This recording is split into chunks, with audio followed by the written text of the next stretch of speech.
Over 18 million Americans are considered house poor. Are you one of them? We are on the smaller end of being house poor, and you may know the type that is traditionally house poor. They've bought a big house, they have a big mortgage payment, and they can't do anything else. They won't be going on vacations, they won't be doing anything fun. They have to put all of their money toward their house. And with the prices and interest rates staying so high, a lot of people are falling into this range of house poor, whether it's just a tiny bit house poor or they're struggling to make their other bills. In this video, I'll cover 3 things about the concept of being house poor. Number 1, what is house poor? What does it mean? And what it actually looks like. Number 2, ways that people have actually escaped being house poor. And then I will also cover what you can do if you're in this situation and how to escape being house poor. So let's jump in and look at what being house poor means and what you can do about it if you're finding yourself in this situation. All right, so what does it mean to be house poor? Being house poor means that an overwhelming portion, a big chunk of your income goes toward your housing, your mortgage, your utilities, your maintenance, your repairs, all of this, which most people don't even consider. They usually have the house poor idea of just their mortgage payment. But when you consider all housing costs, that leaves a lot more people house poor. Then there is less to go toward your other expenses like groceries and just living day to day. Let's take an example of someone that has an $8,000 per month take home pay. So you buy a average size house, $400,000 for an average house, which is pretty typical in 2025. And you put a good size down payment, 20% down, and you have a 6.375% interest rate. These are all normal numbers that we have ourselves. When you do this, your mortgage with your insurances and taxes would be about $2,900 per month. And depending on where you live, your taxes could be more. So you could be over $3,000.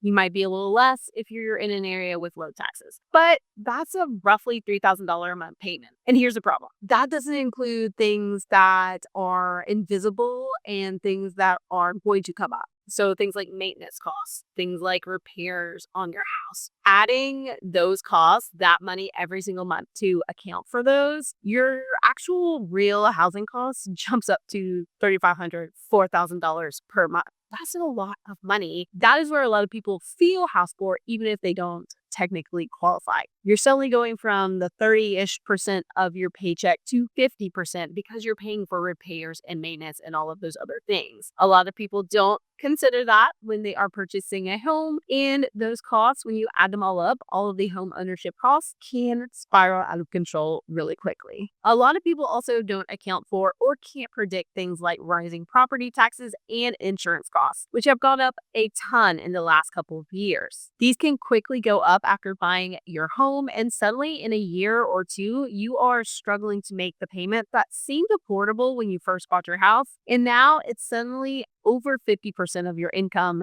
every single month when you look at your take-home pay. You went from something in the 2,000 range to now pretty much in the 4,000 range per month, and that can be unsustainable if your income is not increasing rapidly as well. When you buy your home, you need to look at your total housing costs. So that includes your mortgage, your taxes, your maintenance costs, your home owner's insurance, all of that together. You should really be aiming for less than 30%. The ideal number is 28% of your gross income. On your take-home pay, that looks a little different, but that's the ideal. That's what you're aiming for. And a lot of people are not doing that. I mean, personally, we didn't do that either. So that's why we're on the tail end of house poor. And even with just a mortgage that is under that recommendation of 28% of your income, it does quickly grow if your insurance costs are rising and you're not accounting for maintenance on a house, because every house is going to have maintenance. Even if it's not in that first year, you will have costs associated with that home over the coming years. So you need to be putting money away for those. Otherwise, in 5 years, when you need a new roof and it's $20,000, you're going into debt for that and adding on to your housing costs. So how can you escape being house poor? Being house poor can strain your finances and make life feel so much harder. It leaves less money for the other expenses in your life. So let's look at how to actually overcome that and change your budget so that you are able to live a life where you don't feel like your house is taking all of your money. I have seen people escape being house poor in a few different ways, so let's talk about some of those options. Some of them started by increasing their income by starting gigs like driving for Uber and doing other side jobs for extra income. Other people have worked on getting raises at their day job, so if you get a $5,000 raise and you increase your income from 75,000 to 80,000, that higher income will better allow you to handle the mortgage payment. That will help so much. And another way to help with this is to lower the other debt that you owe. So if you have credit card debt, paying that off, removing that cost from your life, then you have more money to put toward your mortgage. You could also do things like rent out space in your house if you have a room or extra space or an in-law suite, which would be amazing. Or you can even do something like short-term stays when you travel. Other people have started side businesses to increase income, and I talk a lot about that on my other channel, Create with Pennies, because there are lots of businesses you can start to increase your income and help with things like paying down a mortgage that feels a little bit too high for your current income. Personally, with our new higher mortgage payment, we are a little bit house poor. We've made a plan in order to get out of this situation, and we plan on reducing our expenses, increasing our income, and recasting our loan, or hopefully even better, refinancing our loan so that we can lower our payment. And while we do all of these things together, we will grow that gap from our mortgage payment to our income, and we'll have more room and feel less house poor. If you are feeling house poor like we are, you can do a few things to improve your situation. Number one is to cut expenses. The best way to cut costs is to focus on areas where you don't really care about what you are spending your money on, and you aren't going to be giving up everything that you love. That is a quick way to burn out with personal finance and give up budgeting. But something that you don't care about as much, maybe you don't care about your car, you can get something cheaper. Maybe you don't care to go eat out because you cook at home. You can save money in areas where you don't have as much passion and don't care about those things, and then put that money toward your home. Like most people, your two biggest expenses are probably housing, which you already know if you're feeling house poor is a problem, and transportation. So your car payments, your gas, your insurance, your maintenance on your car. A lot of people spend a huge chunk of their income toward the car expenses. So you could cut down on that and spend a little bit less per month, and then that frees up that money to pay for your housing so that it's not quite as tight.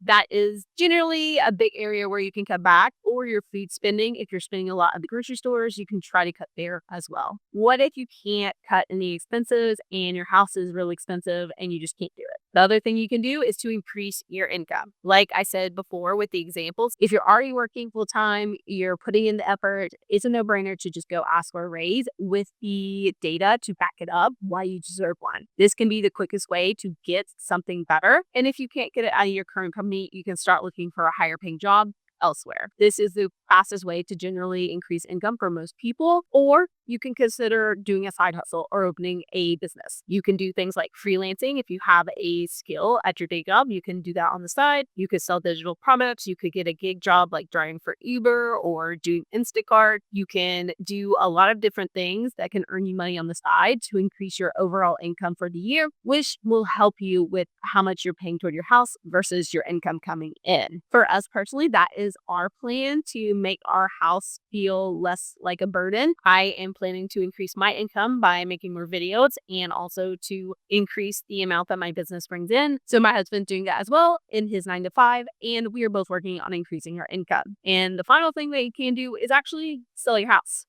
Not everyone wants to hear this. And honestly, if you bought a house, you probably are being drained financially. But if you don't see a clear way out, sometimes the best way to do it is to just get rid of it, to walk away. And do you want to get out now, or do you want to let this drain you and drain you and drain you and take years of your life without seeing an improvement? So honestly, that is something that probably most people won't do. But sometimes that's the only option, is to actually get out from the house that is draining you, and there is no clear way out by increasing your income or cutting expenses. So the ultimate goal with the housing costs is to actually have your mortgage, taxes, all of it together as no more than 28% of your gross income. That is kind of like the standard typical personal finance advice. Some people do a little bit higher, 30%. And if you're over that, you start to become house poor. And a lot of people think that house poor is just one specific number, but it's actually a range. If you're just a little bit over 30%, you're a little house poor. It's going to feel a little tight, but still doable. If you're up at like 60% of your income, then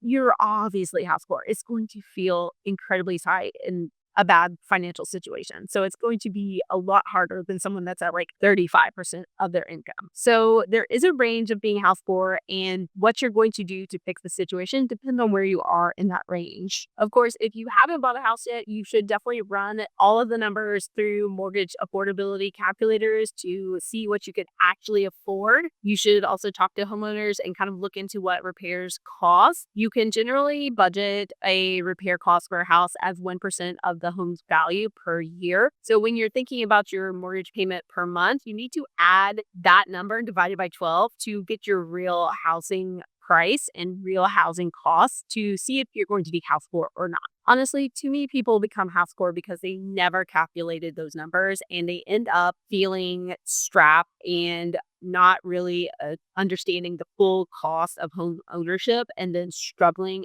every single month because you aren't actually counting all of those expenses. You aren't counting not only your payment, but taxes and insurance and repair costs and everything that goes into owning a home with real numbers. So if you are not at the place where you're already in a house and house poor, definitely try to calculate these numbers and understand how much it will take of your income every single month in order to own a home. Sometimes it's not worth it. Sometimes being put in the house poor category is going to make all of your life feel a lot harder. And being house poor isn't just a financial issue, it's a lifestyle issue. You are going to wake up more stressed. You are going to be constantly worried about your other expenses because your house is taking so much of your income. And that worry and that stress is not necessarily the lifestyle a lot of people want to live. And then when unexpected issues come up, the really expensive, unexpected issues that come with owning a home, it feels so much worse. So if you can escape being house poor, please try. And if you've already bought a home and you're feeling house poor and you're feeling stressed and you're feeling like this was a terrible idea, definitely try to cut your expenses in areas where you can and increase your income. Because if you increase your income and lower your other expenses, you will better be able to handle that higher mortgage costs and those house expenses. I hope you can do this, and I know you can. If you really want to work on it and escape being house poor, I wish you the very, very best. You can do this, and I will be cheering you on. If you want more videos on topics like this, definitely subscribe to Penny's Not Perfection, and I will see you in the next video.